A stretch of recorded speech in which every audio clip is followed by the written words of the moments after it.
This is a Sandy Boy Productions podcast.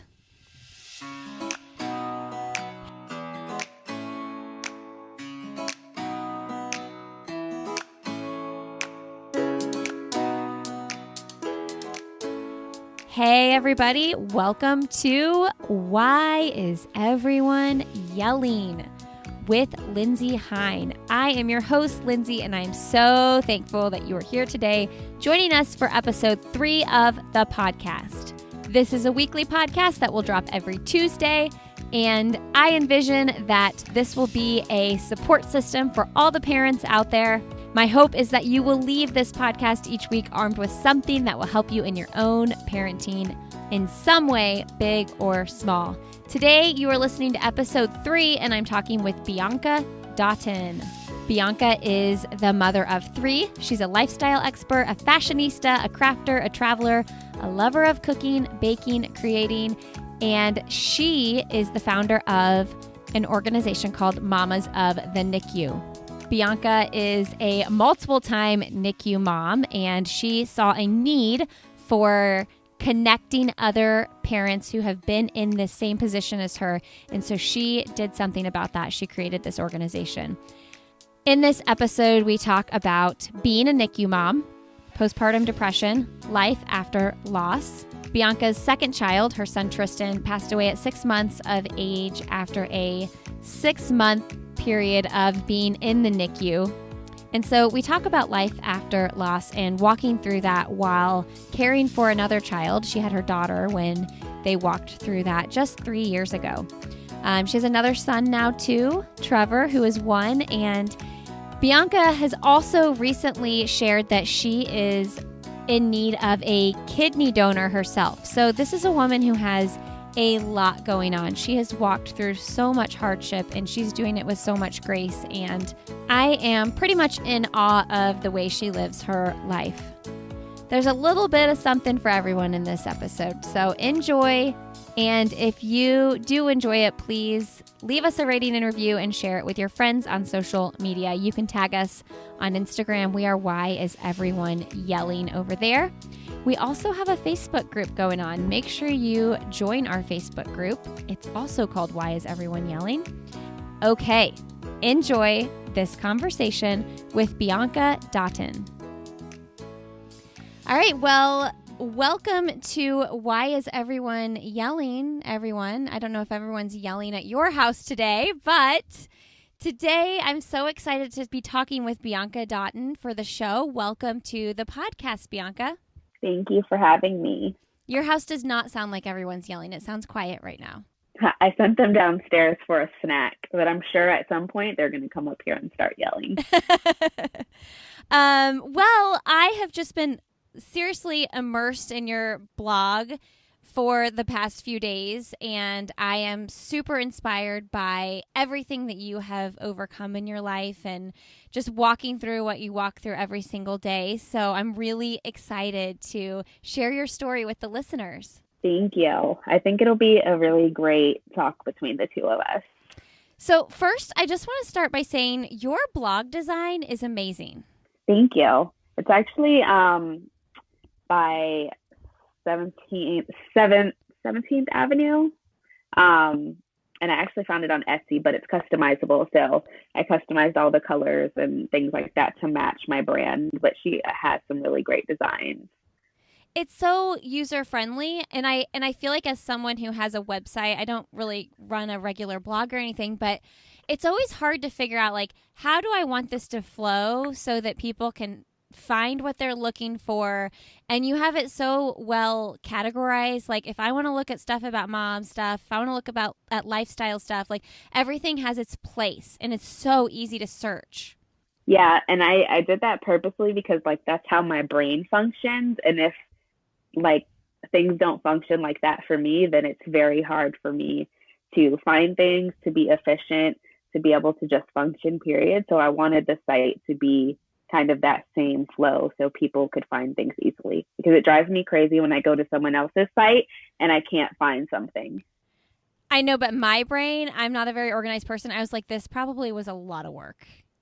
It wasn't that much work. And I think that's why like there's those people out there who like do this for a living, like they just do sites in the organization of it.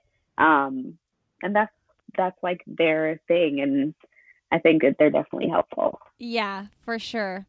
Well, let's introduce you and your family to the listeners. You're the mom of three, and maybe you can just share a little bit about your kids and your husband and where you live and all that good stuff. Yes. So we currently live in Orlando. I've actually lived in Florida my entire life.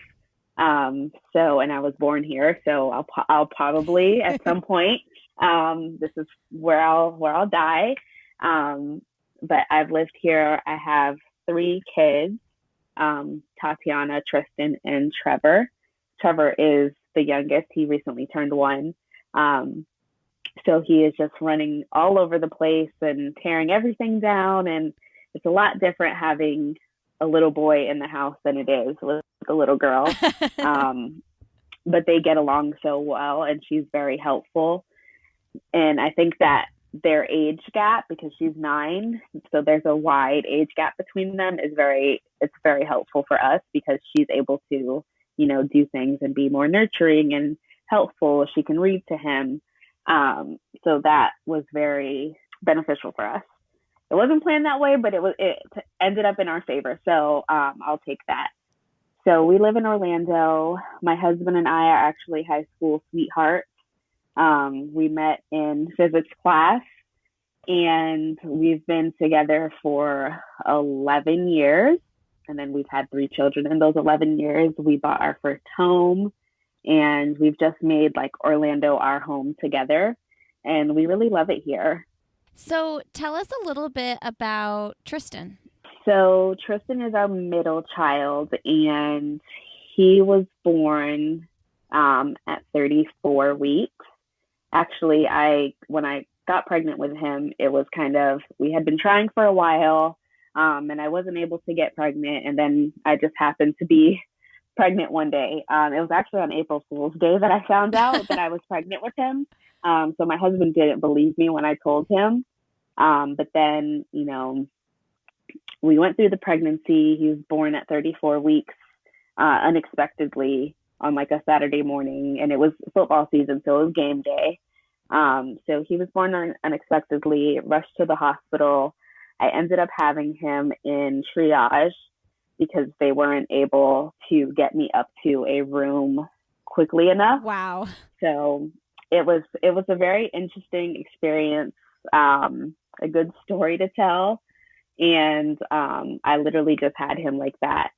And then, when he was born crying and screaming like, babies do.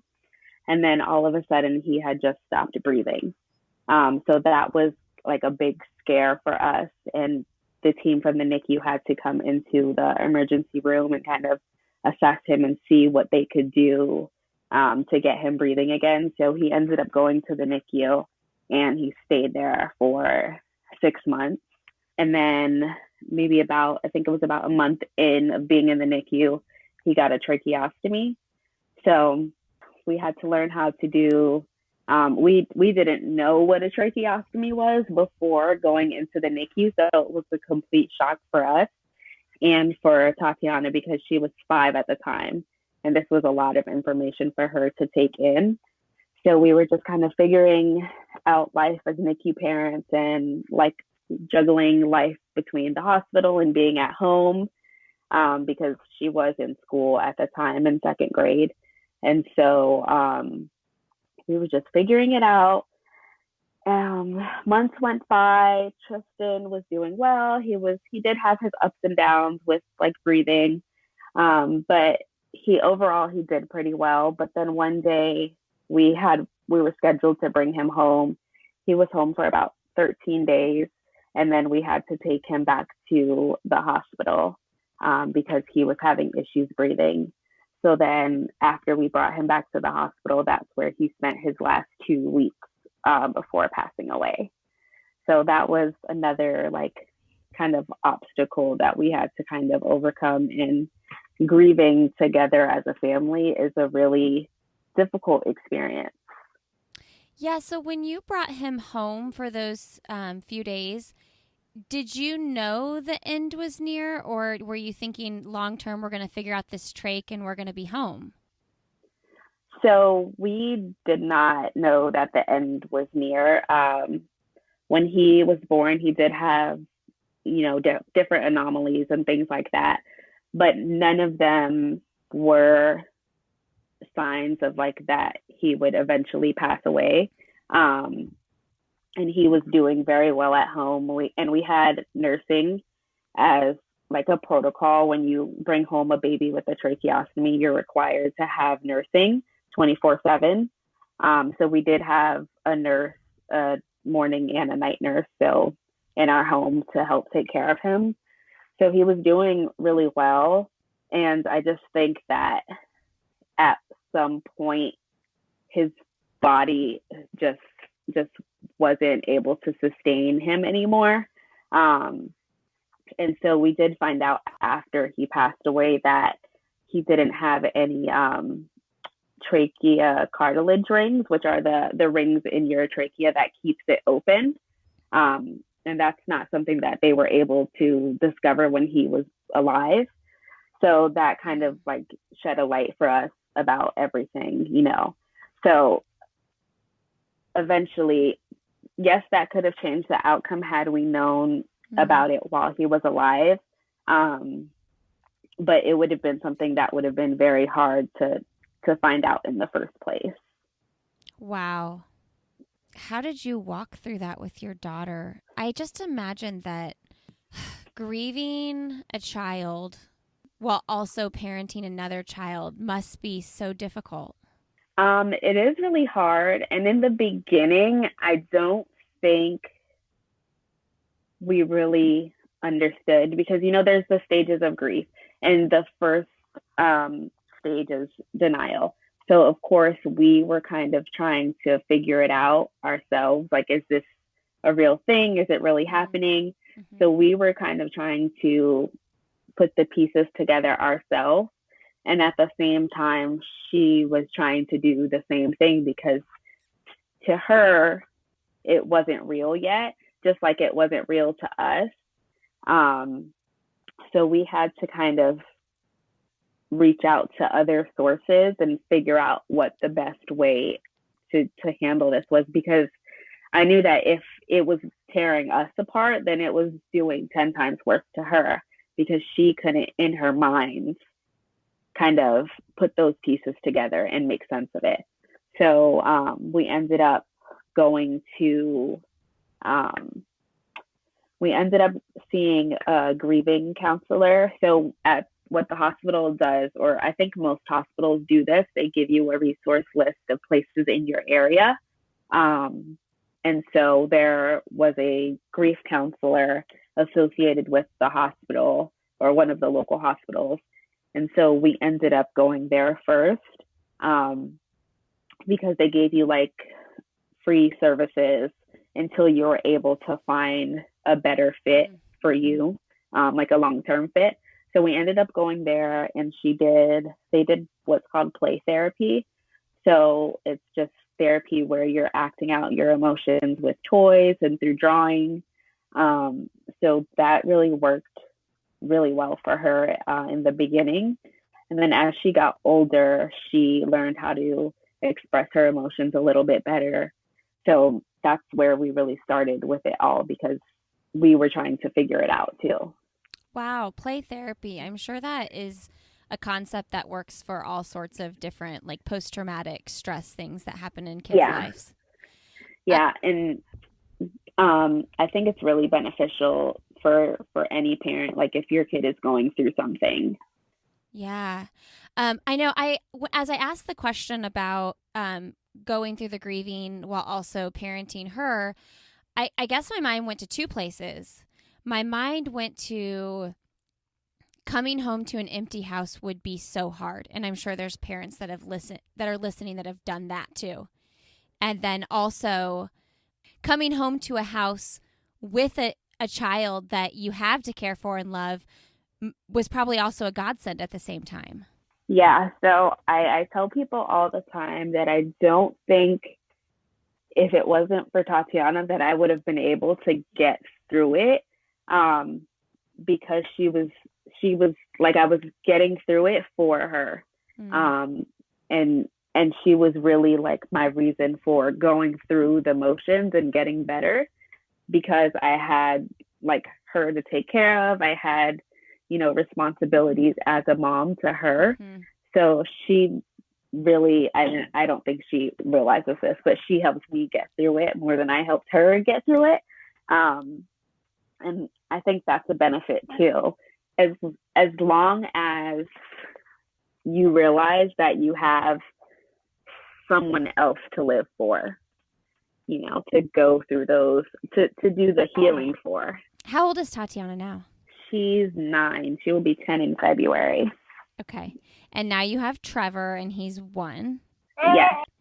Talk to us a little bit about NICU life and just what that looks like. I read your eulogy for Tristan and all the heartfelt words you said about his nurses and doctors. Maybe you can share with our listeners a little bit about your experience in that part of your life. So with Tristan, fun fact, all of our kids are actually preemies. Tatiana was just like barely at the cusp. Wow. Right before, like, she was 36 and 6, so she was like a day early. But they just won't give it to me. They're like, nope, she's a preemie, and I'm just like, well, it's just one day. Can I just have the day? And they were like, nope, technically she's a preemie. So, all of my kids were preemies, but Tristan was the first time that we had ever been in the NICU, because of his breathing issues, because he actually was close to being a normal weight. So his breathing issues were mainly why he was in there. And it was a huge shock for us, because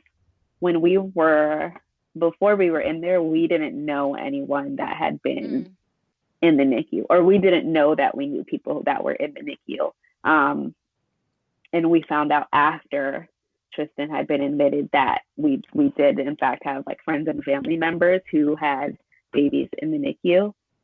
And it was just a huge shock for us, because to see your baby in like this box, and you're not able to like get them out whenever you want to, you touch them whenever you want to, because there are rules about when you can take them out, how long you can take them out for, who can hold your baby. There's a lot of rules around the NICU for the baby, because they want them to have a stable environment. And that to like me or to any parent is a huge shock, because you're used to that baby being yours and being able to have control of the situation. And in the NICU, it's the complete opposite. Like, you don't have any control at all. You can have like opinions and you can ask for advice, but you don't have like complete control. Like, you can't just take your baby home whenever you want to. And that was a huge learning curve for me, because I don't like to give control to other people. So that was a huge thing for me. And when I had gotten discharged from the hospital, leaving Tristan there was like the hardest part. And still, like, I think about it to this day, like, what would it have been like if we would have been able to bring him home? Like, there's a lot of what if surrounding it. But the longer that we were in there, like, I realized that, like, as parents, we have rights, and we do have some sort of control, because at the end of the day, it still is our baby. They're just taking care of them for the moment. So, like, I realized that I could ask for certain nurses. There's a such thing as a do not care list, which you can ask for nurses to not care for your baby if you don't like the way that they're doing certain things. And that was my favorite thing about the NICU, probably, because I'm very particular about how things are done, how people like care for my kids. So that once I learned about that, we did have like a list of nurses that we didn't want caring for our baby because we didn't like the way that they interacted with them. And that was a huge thing. And I always tell moms now, if they're in the NICU, that they should utilize that list because they want to be comfortable while they're there. Wow. Yeah. And I don't remember what the nurse's name was that you wrote about, but it's emotional reading it because you talked about her like literally just sitting by his little, whatever he sleeps in. What do they sleep in when they're in there? Their little bassinet things? Yeah. So there's 3 different things. They have like a warmer, which is like an enclosed type sleeping situation. I don't know the proper term. Me neither. And then there's an open bassinet, and then once they get a little bit older, they can actually sleep in an open crib. So Tristan never had the warmer. He only had the bassinet and the crib. But yeah, I think you're referring to Christine, which was his primary night nurse. And well, both Christine and Priscilla were really great to us while we were in there. And they became like family because they would sit, by his bedside and they would do their charting and they would just talk to him. They would sing to him. If I wasn't there, then they would take him out and hold him if they could. They just really took the time to care for him like he was their own. And not everybody does that. Wow. Yeah, I think about NICU nurses. That is it's a special person to have a job like that. And that's so cool that you formed that relationship with those nurses. And that Tristan formed that relationship with them. I was thinking about this because I heard you mention on another podcast that you did create some bonds with some other families that were in the NICU at the same time.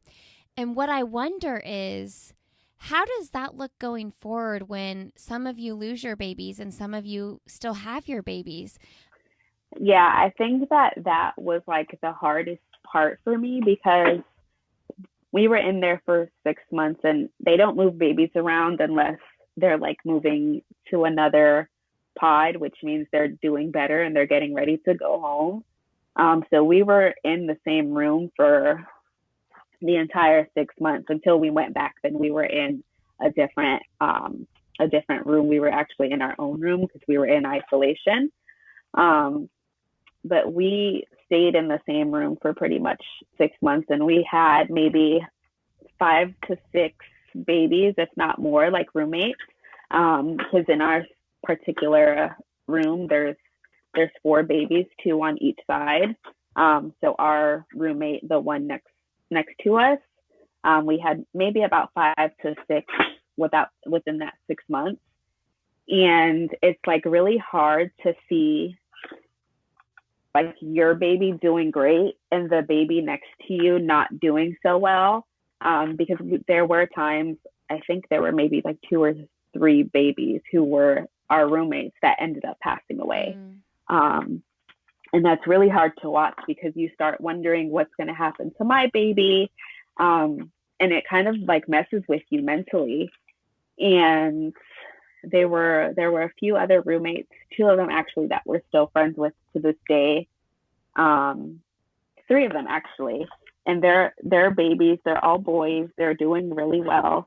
But it was really hard to see them like do better and go home and not come back because we were still there. At the same time, like you're happy for them, but you want to go home so badly.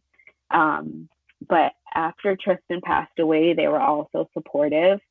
They came to his funeral and they were just really supportive. And even now, like if we have something, to celebrate his birthday, then they come to visit, or, we keep in touch on Facebook. And sometimes it is hard because one of the babies was in Tristan's same situation. And I think their birthdays are only a couple days apart. But they both had tracheostomies, and now the other baby doesn't have a trach at all. And he's doing really well. He goes to daycare. He's walking. I think he's trying to, he's talking. So really hard, but I think once the more healing that you do, the easier it is to watch. Because you know that like there's nothing that you could have done to change the outcome.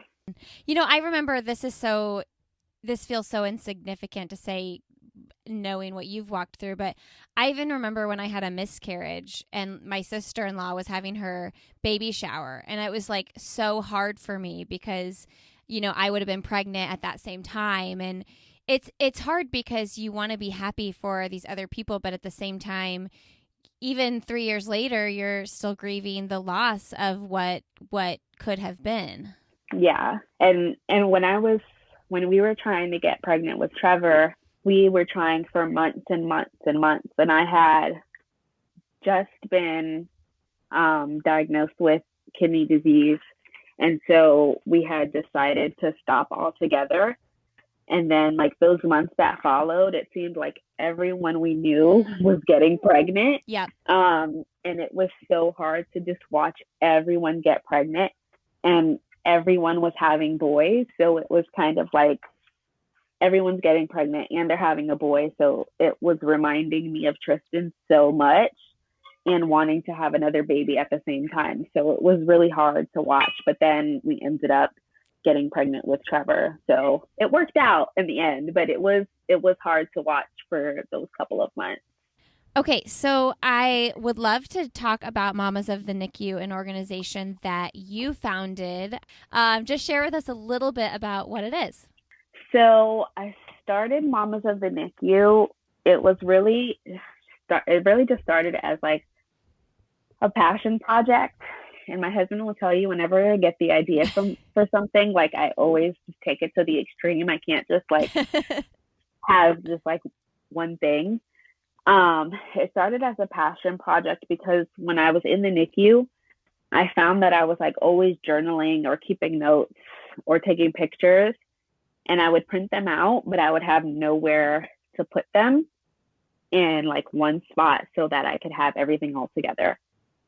So I created a journal that it's a 60-day journal, and you're able to keep track of every single thing for 60 days. You can put pictures in there. You can have your nurses write notes to you. You can keep track of the questions that you ask the doctors every day, whether you held your baby, did skin to skin, did they get a bath that day, pretty much all the details of every day for 60 days. Because I just wanted something that I could have to keep track of everything, because that's how my brain works. Yeah. I like to have things in order, and the journal allowed me to do that in an organized fashion. And so I wasn't always losing things. And I found that other moms, while they were in there, they journaled too, but they used like composition notebooks, or they just used apps on their phone. So we all had a different way of doing it. And I thought that the journal would just be a really good keepsake to have, because later on in life, you could give it to your kid and say, this is how your time in the NICU was. So it's just a really great keepsake. And that's kind of how Mamas of the NICU started. And then I really just wanted to have something that was for Tristan too, because after he had passed away, there wasn't really anything that like other people could remember him by. So I really wanted people to have a way to remember him and to do something for NICU moms, because I think that sometimes we're forgotten, and the mental toll that happens while we're in there isn't considered. And I know like most hospitals, they have like, in our hospital, it was called a social worker, but they're not mental health counselors. And that's really one of the things that I want to focus on with Mamas of the NICU, because I think that a lot of moms go through things mentally and they're not addressed, because there's just a stigma around having mental health issues. Mm-hmm. And B, you just don't take the time for yourself while you're in there because you're so focused on your baby. But I mean, when you think about postpartum depression and the PTSD that you suffer from being in there, there really is a huge lack of mental health counseling in that space. Yeah, postpartum depression is so real, and the added layer of being a NICU mom while walking through that and processing all the post-traumatic stress with that, it's a whole nother ball game. So you guys still have a private Facebook group and everything where people can connect if they want to be a part of that community? Yeah. And in the Facebook group, it's really great because moms are able to join. We do ask questions to make sure that like you're actually like a mom and not, just someone that wants to join just for the fun of it. Because, Facebook groups sometimes can get out of control when people join. So, and we want to keep like that privacy element, and we want the moms to be protected. But it's really great because the moms can ask questions and they can get feedback from other moms who might have been in their position. So it's a really great environment for, moms, whether you're just in the NICU or you've been in the NICU in the past. We call them graduated moms because they've graduated from the NICU. But it's a really great mix of moms. Let me ask you this. As someone who has walked through the NICU, has walked through loss, still walking through loss so many years past even, what is your message to moms who are freshly walking through either the NICU and then also a mom who might be walking through that loss? I would say take time to digest what you're going through, and just talk to some of the other moms in the NICU, because one of the things that I think that I would redo if I were in the NICU again, or if I were to redo that experience, is I would talk to other moms in there sooner. Because it took me a while to kind of open up to the other moms, because we're all so hyper focused on our babies that we're not making connections with the moms maybe that are our roommates or that are in the NICU too. And I know that some hospitals have like parent meetings or parent support groups within the NICU. So I would say definitely try to go to those and make friends or make connections with some of the other parents, because it really helps to have someone that's going through what you're going through at the same time, because they really understand where you are. Yeah, I want to put a link to, I don't know what a hotline is in case anybody needs help right now, because I feel like there's maybe a mom listening, there could be moms listening right now that just need to talk to someone now, and it's never the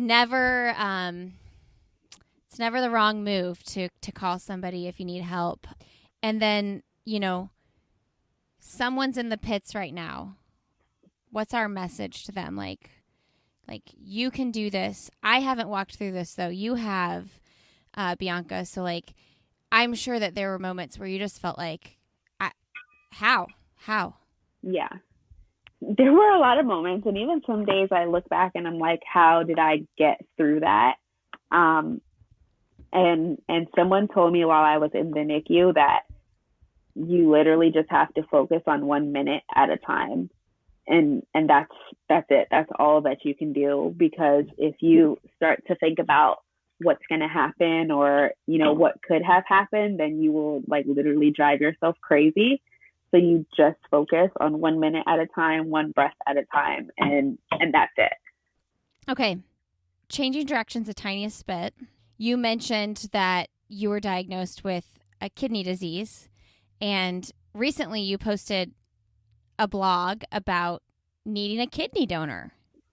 Yeah. You are walking through motherhood you're walking through the loss of a child, and you're also living with a chronic disease. But I know you work really hard to stay positive and thrive and look at the good in all of this. So share a little bit about that part of your life. So when I was diagnosed, it was a real shock because I did not know that this even ran in my family, because no one else has ever been diagnosed with this in my family at all. I'm the first person. And so when I was diagnosed, it was a bit of a shock.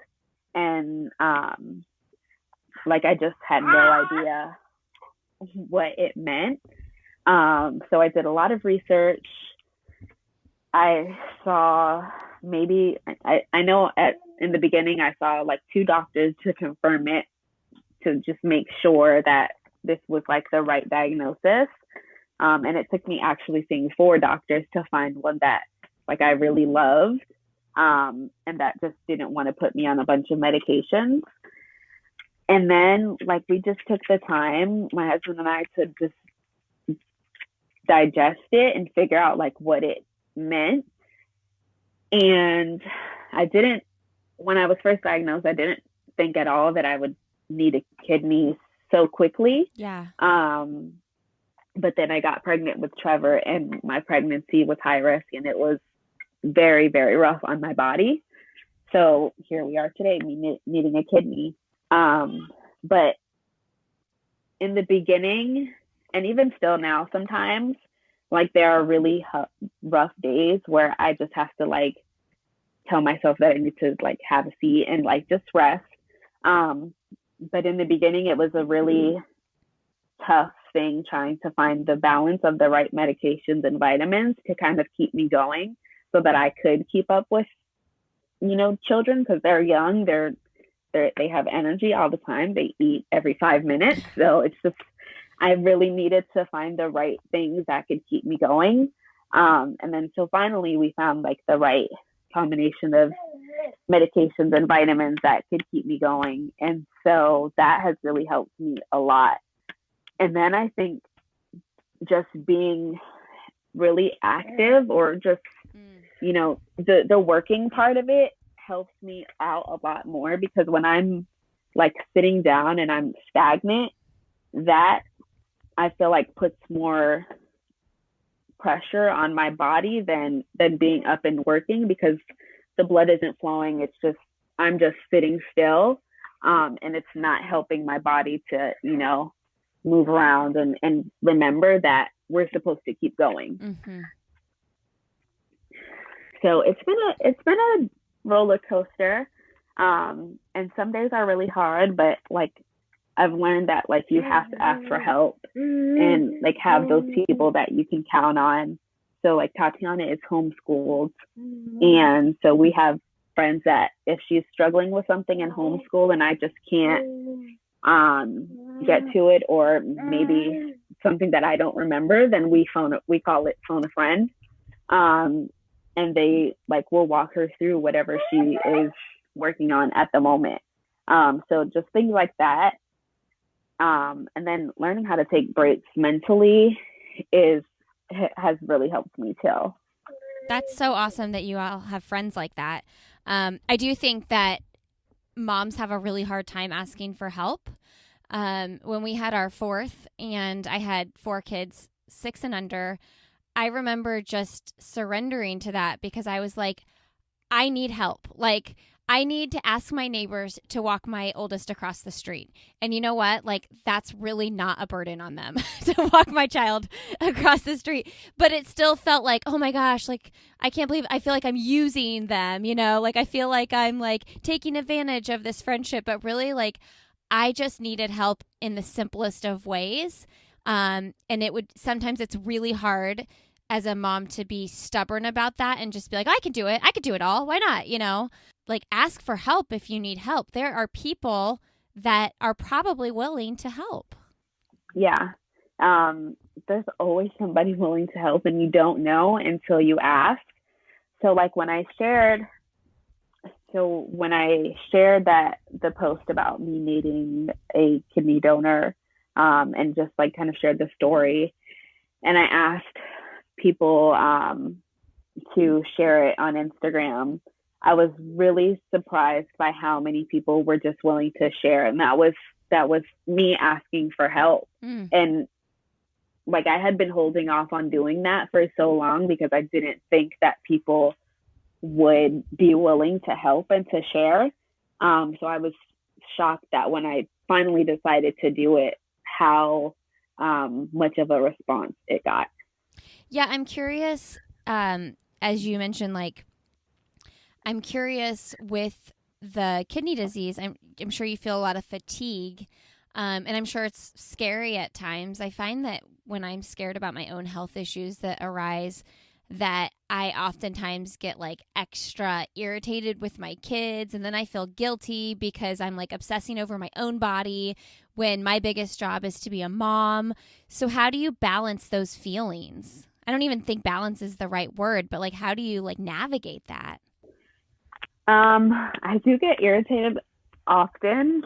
But even before this, I got irritated often. Yeah. Because that's just like, that's how my brain works. Yeah. That's life I'm with like kids. a very organized person. And if things aren't done like a certain way, then I get really irritated. So like now I just try to like let things go. So if it's something that like I know I've asked my daughter to do like 2 or 3 times and she doesn't do it, then I just let it go and I pass it on to my husband, rather than like getting upset about it, because it's just not worth getting super upset over when I could just pass it on to him, because I know that if he gets angry and his blood pressure raises, then that's not going to be dangerous for him, but it's dangerous for me. So I just pass it on. Yeah. And then I've learned to let a lot of things go. So that's just really how I've tried to do. And sometimes I just have to like step away and come back to something, because something will work you up so much. And then you just have to like step away, take some deep breaths, and then come back to it. Because it's just not, most things are not worth getting worked up over. So what is the process now? I know that the transplant list is crazy, like 3 to 5 year waiting list, and you're going to need someone to step up and be a donor way before that if you don't want to do dialysis. So what does that process look like? So now it's just like a big waiting game. So once people apply to be a donor, they have to go through an evaluation. And on my end, I'm still waiting to go through my evaluation. So they can't go through their evaluation until I go through mine.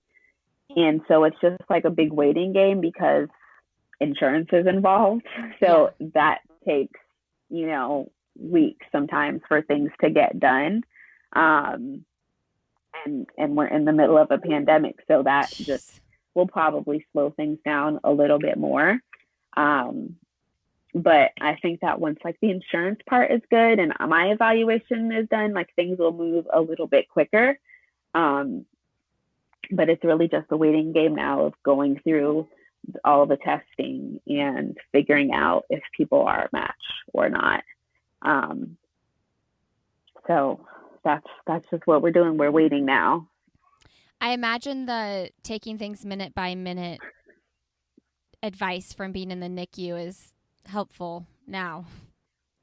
Yeah, I try to keep myself really, really busy, so that I'm not focusing on that portion of like where we're at in the process, because if I just think about it constantly, then it's gonna drive me crazy. So I try to keep myself really busy, whether it's with the kids or like with any projects that I have, just to try to keep my mind off of things.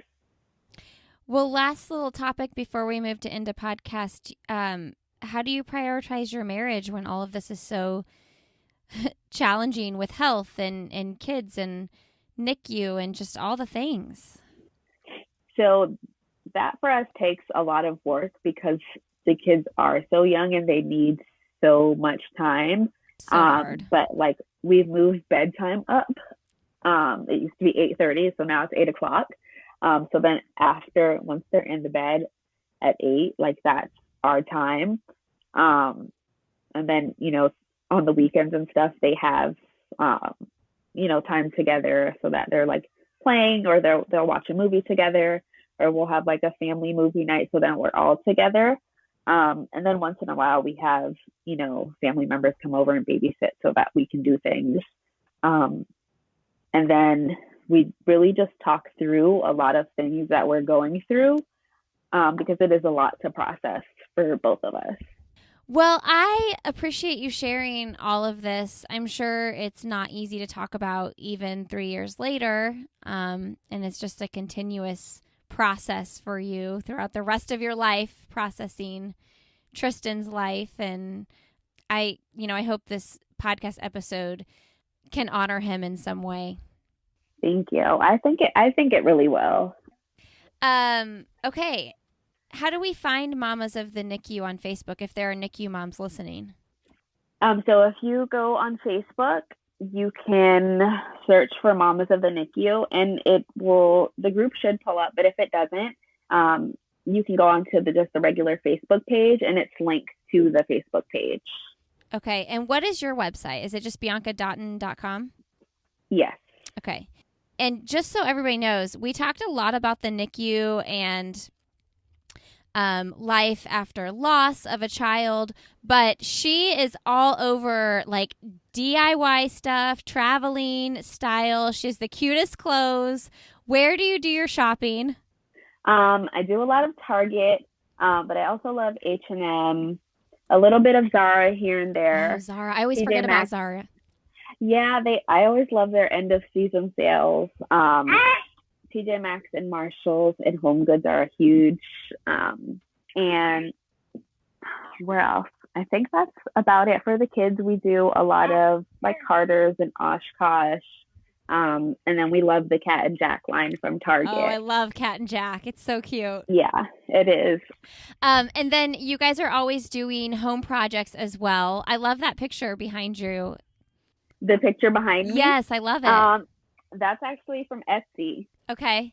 Yeah. They have some really good pictures that we like to get from there for like printables and put in frames. Uh-huh.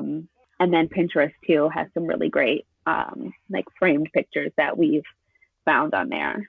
Yeah, so if you guys are looking for affordable like ideas for decorating your home and DIY, make sure you check out her blog for sure because they're updating their home now and she's sharing that along the way as well. You have a really cute calendar too. I love that calendar, but I don't understand how you made it for like $12 or something crazy like that. So I actually used a Cricut to make the design, and then the glass portion I actually bought online from Amazon. What is a Cricut? It's a cutting machine. So It basically just cuts out the vinyl or the design that you're going to use. Okay, that sounds really advanced for me. Okay, Bianca, well, this has been wonderful. What's one thing professionally or personally you'd like to do that you haven't done? So one thing that's on my list is to write a book. I love it. It will speak to so many people. Yeah, I definitely think so. And now, like with me going through like the transplant process, that's another added layer to my story. Yeah, you got a lot of layers for sure. Yeah, definitely. What is the best, most recent book that you've read? So I've the last book that I read that was really, really good was Big Magic. Have you ever read that? It's so good. I did read it. It's so good, and a friend recommended it to me a while ago, and I just procrastinated, but it was really good. Yeah, it's really good for anybody who's like of the creative mindset. Some of the things, it's Elizabeth Gilbert. Some of the things she says, I'm like, you are kind of out there, but it makes sense, and it really, and if you're like looking to write a book, read that book. Yeah, it makes a lot of sense. And once I started reading it, I was like, okay, I can see how this has happened in my life. So it was a lot of aha moments when I was reading it. Do you have a favorite kids book for your kids, either your daughter or your son? So we love Dr. Seuss. So Oh, the Places You'll Go is one of my favorites for us. It's just a really good inspirational story. My Tatiana loves to read, so we have a ton of books I could go on with book recommendations for days. But that's like the one staple that all my kids get when they're born. Love it. Yeah, that's a good gift idea too. Okay, what is the message that you want to leave our listeners with today? That you can do anything no matter what your circumstances are. Bianca, thank you so much. Thank you for having me, Lindsay. All right. Thank you, friends, for being here. Thank you, Bianca, for sharing your story.